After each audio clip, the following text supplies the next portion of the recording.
Just a quick message before this video. This has taken a lot of time for us to produce, edit, plan and film this video. If you've got any feedback in the comments below, that would be much appreciated. Also, if you subscribe to the channel and comment below your favourite Plews tyre, you'll be entered into the chance to win a brand new set of Plews tyres for your motorbike. Hope you enjoy the video.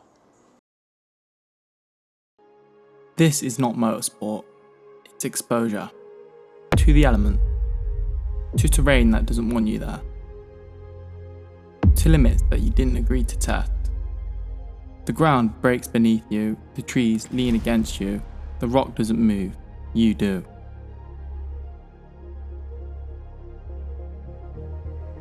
Hours without rhythm, minutes without breath. Seconds where the only way forward is through something you don't know how to ride. Pure throttle doesn't help, it just makes the mistake louder. Clutch, balance, breath, patience. Then power. Then chaos. To finish is to endure not just the terrain, but the weight of hours, of mistakes that compound, of muscle fatigue that starts in the fingers and ends in the brain. You fall, you lift, you fall again. There's no safety net here. One misstep and the cost isn't just time. Every line is a risk calculation, grip versus gravity, time versus tendons. The injuries are quiet. Just the soft sound of someone deciding to keep going anyway. Pain is not the exception, it's the entry fee. The mountains and hills don't hurt you on purpose, they will hurt you just the same. This isn't just a race, it's a story carved out of rain, mud and sheer will, told by the riders, the land and those who chase them. Over 3 days, we followed the course, tracking every climb, every fall and every breath we possibly could. Dozens of hours filmed, thousands of miles travelled, moments captured and then shaped to reveal what lies beneath the surface.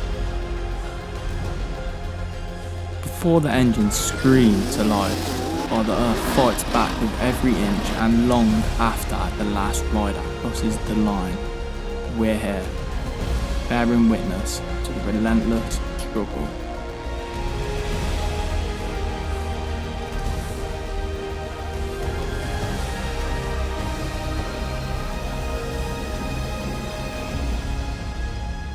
The raw truth behind every impossible moment.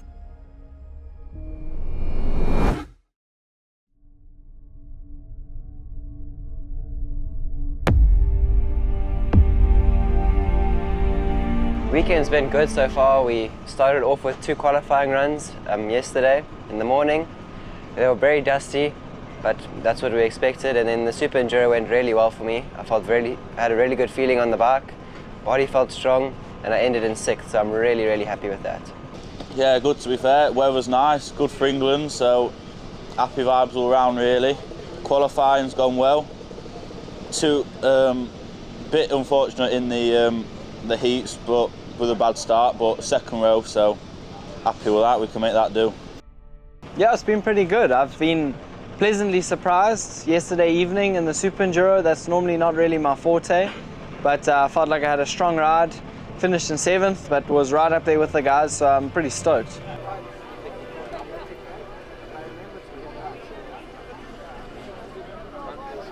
I really enjoy the adventure element of hard enduro. Like, we can kind of go wherever we want, you know, to a certain extent. And when we do long out rides and we really just go out and just ride your bike, and you know, you can look at a mountain and think, oh, let's try and get up there, and you find a way to get there. It's like really cool. You're out in the elements for many hours, and yeah, it's a really cool adventure. That's what I think. It's my favorite part about it. The off-season didn't go to plan. Knee surgery meant months off the bike, trading hill climbs for rehab and recovery.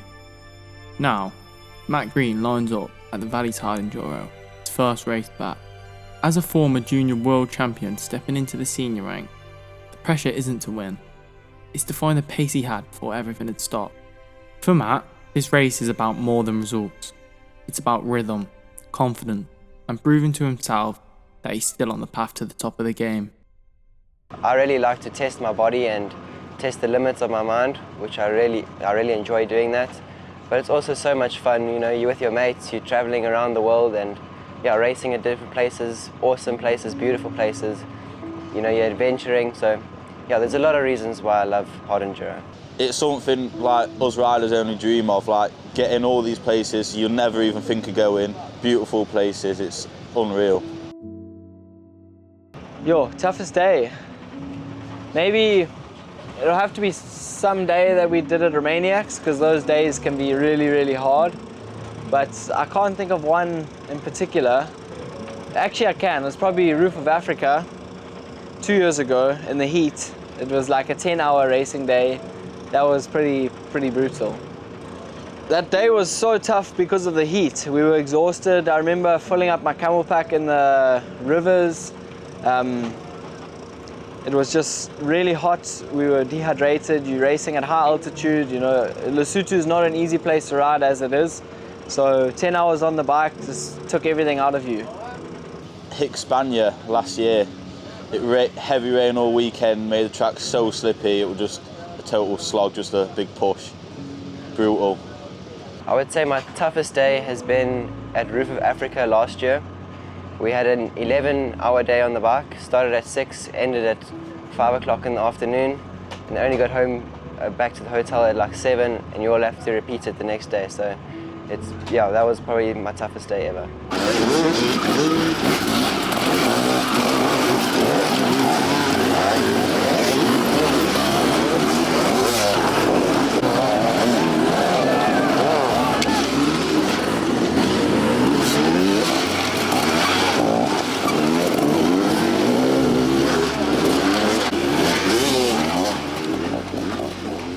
Probably Sea to Sky last year on the beach race. Did quite well. That was my first taste of any. That was my first time riding abroad, my first like world thing, and I thought I rode quite well. You get new places you'll never be. The weather's, most of the time the weather's always a lot better. Just new people. A lot of like the locals abroad just absolutely love bike. Obviously I come from a trials background, so I've definitely got the more slow, technical trials skills, and then I'm quite determined, and I'm very competitive, so if someone's trying to like overtake me or beat me, I'll just like go into that next gear and just try to go. Toby Shaw is built for the tough stuff. With a background in trials and using the Plews extreme rear, the British rider thrives in the most technical terrain. Now, as he takes on his first full Junior World Hard Enduro Championship season, he's aiming to turn precision into result. Quiet, focused, and seriously skilled, Toby's not here just to learn and take part, he's here to contend. 5 years is quite a long way to look ahead, but I'd say right now, I've just coming off a knee surgery. My immediate goal is to get back on pace, get back towards the top 5 of the field, and then from then on I want to keep building, you know, I want to keep progressing and hopefully be the best. I think that's everyone's goal, is to be right up at the top at some stage. It's always different every year. Last year, me and Francesc Moret had a good battle all season, so this year, I'm not too sure. I certainly don't go to races thinking I want to beat a particular person. I just want to, ride the best that I can, and there will, I'm sure, be someone throughout the season that I'm going to be battling with.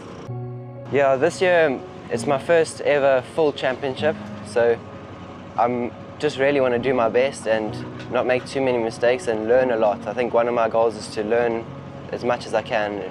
In 5 years' time, obviously, you want to be racing for championships and you want to be fighting for podiums, overall podiums, so that's where I see myself in 5 years. I would say probably in the junior championship, I hope it will be Ashton. Yeah, he's riding really well and I think I can give him a little bit of a run for his money, hopefully. In the overall championship, I hope I can fight against some really good riders. You know, I'm riding with my heroes, so I really think that I can do well and challenge them a bit. I also don't think there's a specific race that I'm looking forward to. I've never been to Hispania, I've never been to Getton, never been to Aberstone, so there's a lot of places I'm just really excited for the new experiences. I think if there was one, I'd probably be looking forward to Getton, because I've been watching it on TV before and yeah, excited to do that one. Favorite memory, it's quite hard to point out one, but I think probably the moments that I've spent racing with my mates, you know, like on and off the track, we have quite a lot of fun, like traveling. You're almost like a bit of a traveling circus, you know. In some situations we're all in it together, and it can be quite fun sometimes. So I'm glad I've got some good friends on the circuit with me that we can enjoy. It does vary from race to race. I mean, yesterday I was quite strong on the Super Enduro, I would say. That's normally my weakness, but in general I'd say my strengths are when it gets more technical, and when you kind of have to use your brain a little bit to decide, you know, where to go or how you want to strategize throughout the race. I do enjoy that, and I think that would be more my strength than in the faster side of racing. But then again, you know, the Erzberg prologue, I always do quite well there, and that's probably the fastest we go all year, so it does vary quite a bit, and you have to just really try and be an all-round athlete if you want to do well in our series, because it's so diverse. You know, we race 5 days, one race, and then we race like today, probably 2.5, 3 hours. So my favorite memory will probably be in 2023 at Roof of Africa, winning the last day. It was a long day, 10 hours on the bike as well, and I was riding also with one of my heroes, Wade Young, and I managed to pull away from him, so it was like a dream come true, a lot of adrenaline, and everyone in South Africa looks at Roof and they say that's a dream race to win. So to win a day is something, and I'm really happy with that day. I would say my biggest strengths are probably the faster sections. In South Africa we race a lot of fast stuff, so I think that I'm quite good in the fast stuff. And I also really like a long day. So like days like Romaniacs I really enjoy. Just pushing the limits of your body and pushing the limits of your mind, I think is one of my strengths. James Moore is one to watch. The young South African brings raw talent and serious pace to his first full season in the Junior World Hard Enduro Championship. It's a step into the unknown, but also a chance to make his mark. This year, the breakout begins.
And I got taken the first turn, I rode into the back of I've got a good video that you went, your leg went like that, like that. The handlebar came back to it. Well done. Well done. Like every lap was rode into the back of Shalini, the start. Like, and went over the handlebars, I don't know if you saw me. I was like, back of who? Lenny. I like went like, boom.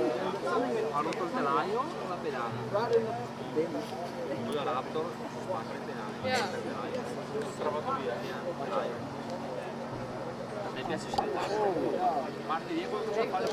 And I was stuck. You're a silent sausage. On the outside. And Bruce broke on this side. This is my bad, this is my ACL knee. This thing's had a workout. Eh? Quads are firing now. And I couldn't like, thanks. I couldn't like keep my legs straight because I was cramping. And I was like trying to keep my legs straight. There's a hot one.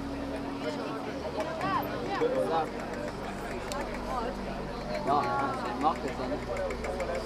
Yeah, especially for the watch. Marcus would. I knew that one.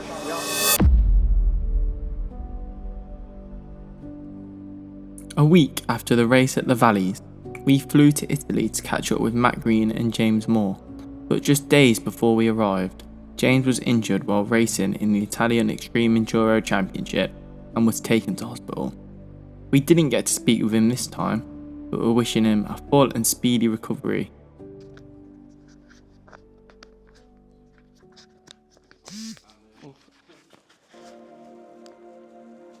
Pushed something and it vibrated. I don't know if I turned it on or off. Yeah, Valleys was not the best race for me, I would say. I had not the best start as well. Crashed on the second corner. Someone crashed in front of me and I rode straight into the back of them.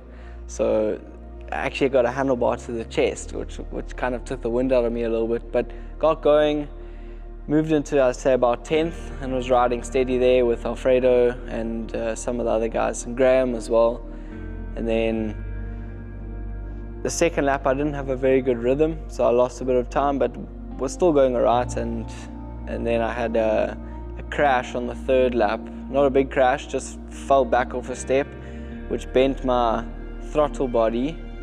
So my throttle was jammed and I couldn't open it fully. So that made life quite a bit more difficult on the second lap. Then I came in for service, fixed that with the team, got going again, and then shortly after on the last lap I broke off my foot peg, which is not a common thing to do, and it's obviously quite difficult to ride with no foot peg. So yeah, bit of a messy race, I'd say. Finished in 13th. I felt good. I had good moments in the race when I thought I was riding nicely, but obviously such a short race, to have any little problem, it's going to put you way back in the results. So to start the season off 13th is not good on paper, but I had a good feeling on the bike. It's first big race back after knee surgery, so take the positives out of it. I think, yeah, I can definitely do that, and I think we can build with that working forward. Yeah, the past weekend was a very big positive for me and the team as well. It was the Italian Extreme near Rome. We had a very difficult track. I think it was World Championship level. So I was stoked. First two races, building momentum. I rode nicely. Took a really nice feeling on the bike. You know, race time is always very important. And then the final, which is a much more difficult track, I won. So I was really happy. It's been a long time since I've won in Italy with the team, so I'm pretty stoked to do that, and it's always, you know, a good feeling to win, and the Italian Extremes are very competitive, so yeah, I'm happy to do it, and I really felt good. The emotional state definitely fluctuates quite a lot during the race. You have to try and keep a steady head.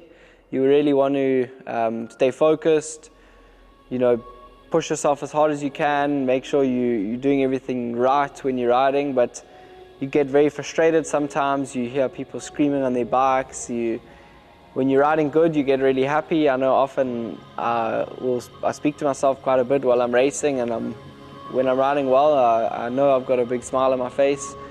But on the flip side, when I'm not riding well and when I'm making silly mistakes, then you're quite angry and you get quite frustrated, I'd say.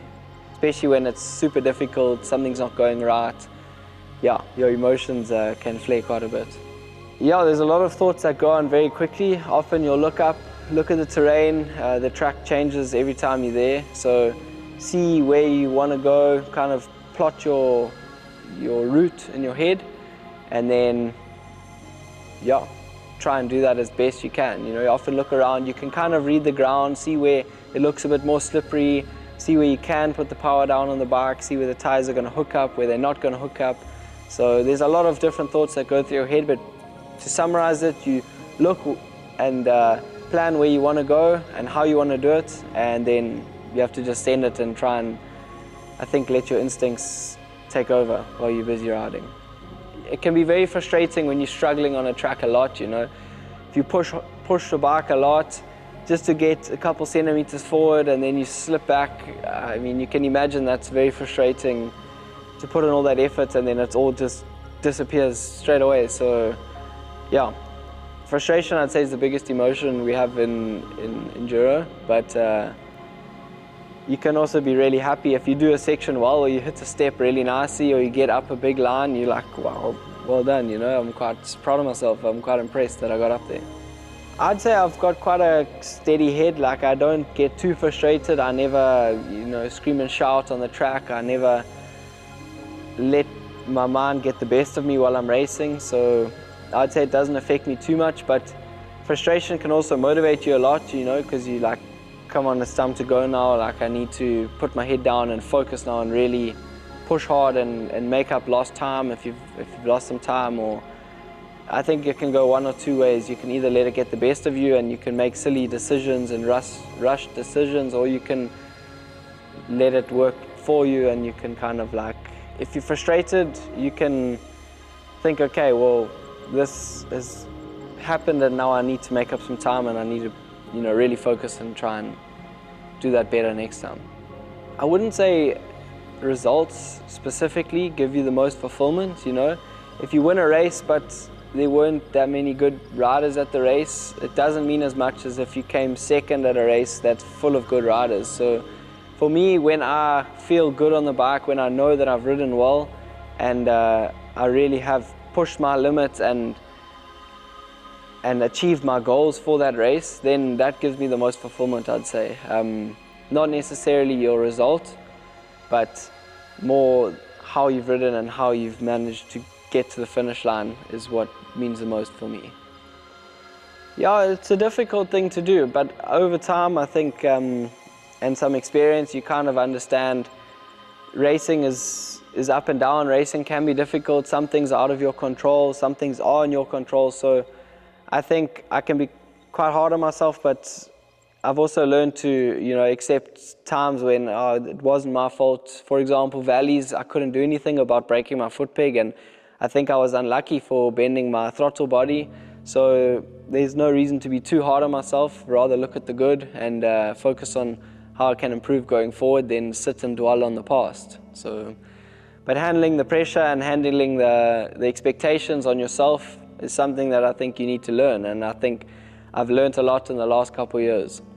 I don't know about the hardest lesson, but I know for sure that it's had to teach me some discipline, because it is an individual sport. There's no one watching over you, no coaches or team that, like, on a day when you're tired and you don't feel like training, the rest of your team is training, so you're like, cool, well, anyways, I don't have a choice. Like, if I want to go ride in the morning, I can. If I don't want to go ride, I can't. I don't have to, like, it's all up to me, and if I'm going to perform at the race, it's all on me. So I think discipline is probably a very important thing to, even the days when you don't feel like riding or you're tired or, long days, you just have to accept that those days happen, and other days when it's all so easy and so much fun, then don't take it for granted. Like, that's what it's about, is to have the fun. So yeah, some moments are good, some moments are not as good, but that's just how it is. Hi guys, this is Matt's race bike. We have came from the Italian Extreme on Monday, unfortunately without James. I have already checked all the thermical parts. I've just changed piston rings to have maximum precision at Erzberg. and now it's remain only the aesthetics things, so I will change plastics, grips and everything to look really cool at Erzberg. New tires, Plews tires, and we'll get a service on the suspension, change oil, check everything is right, and yeah, basically that's it. We have finished Erzberg with Matt 3 times. I hope that this one will be the 4th one. I think it's definitely possible. He always do nice result at the prologue. I think it's in his riding style. He can do top 10 in the prologue and top 10 in the race as well. Every year, one race stands above the rest. Erzberg Rodeo, the toughest, most iconic challenge in hard enduro. For Rigo Racing's Matt Green, it's the one that matters most, or at least the one that matters most at the minute. After finishing 8th last year, he's back to climb even higher in the ranks. The world's best are here. The track is brutal, and anything can happen. This is Erzberg, and Matt Green is ready.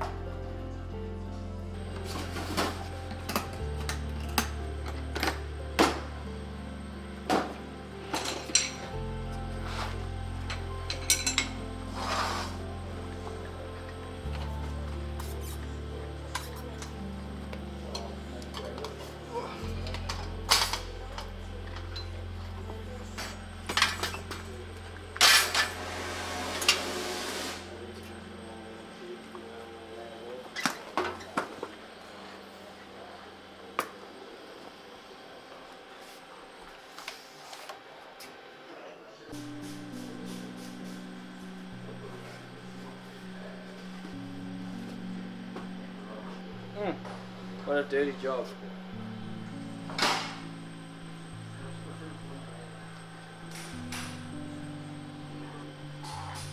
It's changed size much. Yeah, it's pretty much all I do. Yeah. They don't like me working on the bike, so when I'm here and I can help, the thing I can help with is changing tires. I think I've got the raw end of the deal here. Don't say that, we'll have you do them at events. Oh yeah. Flip. That's the last thing I'd want to do. And before a race, we prep so many different wheels because you don't really want to be changing tires at the race. So if the race is 2 days, we'll maybe prep 4 back wheels, probably 3 front wheels. So yeah.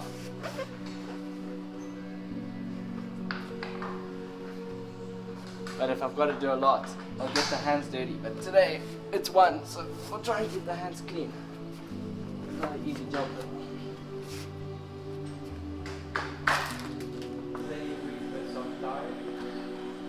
No, I start with that one, I compare. The front you can leave on, I take this wheel as a spare, and then I change. That's it.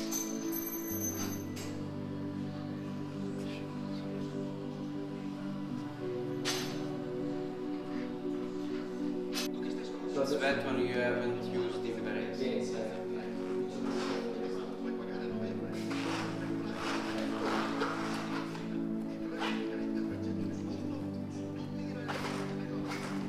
Yeah, Erzberg is a big one for us. It's the biggest race of the year and I love it. I really do enjoy the whole race from the prologue being flat out. You know, we set the bikes up to handle the speed and then the race is the complete opposite, being super technical, slow speeds. You know, like I enjoy both sides of the race. I enjoy the paddock, the atmosphere.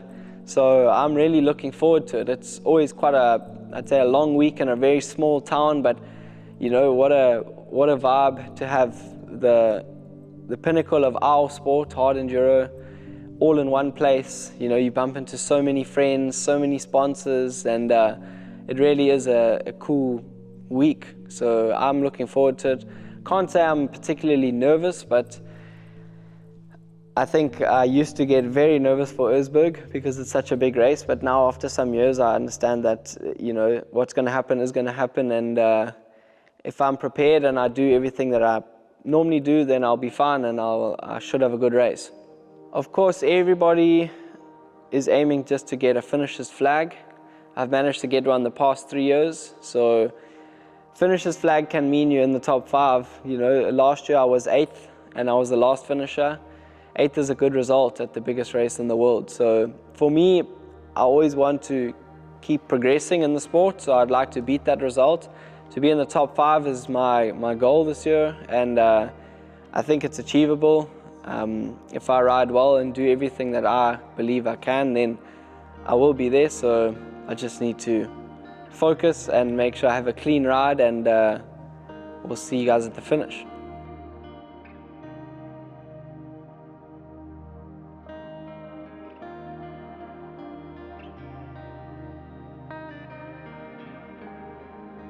Last time at Erzberg, I didn't have a good start. I had a terrible start actually. There was a bit of chaos on the start and I was on the wrong end of it. So what I learned though is that I didn't go fast enough in the first, I'd say 10 checkpoints. The first 10 checkpoints are quite fast, they're not that difficult, but I didn't make enough passes, and then, you know, the race had kind of got away from me, and from then on I was just trying to catch up. Eventually, you know, passing some guys towards the end, but it was too late. You need to get going, and you need to be in a good position from early on in the race. That can set your race up quite nicely. The last thing you want to be doing is waiting in traffic, you know, and queuing up to get up sections, because then you're just sitting wasting time while the race actually gets away from you. Yeah, for me, I've got a lot to prove to myself, you know. After not riding for so long, coming back and doing the hardest race of the year, I think to get a good result will be a very big pat on my back, you know, that I've put in the work, come back from quite a big surgery, and managed to, you know, to still do it. It was a question whether we'd be doing Erzberg or not when I had my knee surgery, and now I'm in the position where I feel like I can really go for it and still achieve the results that I want to achieve. I don't feel like I'm being held back right now, so yeah, I think I've got quite a bit to prove to myself this year.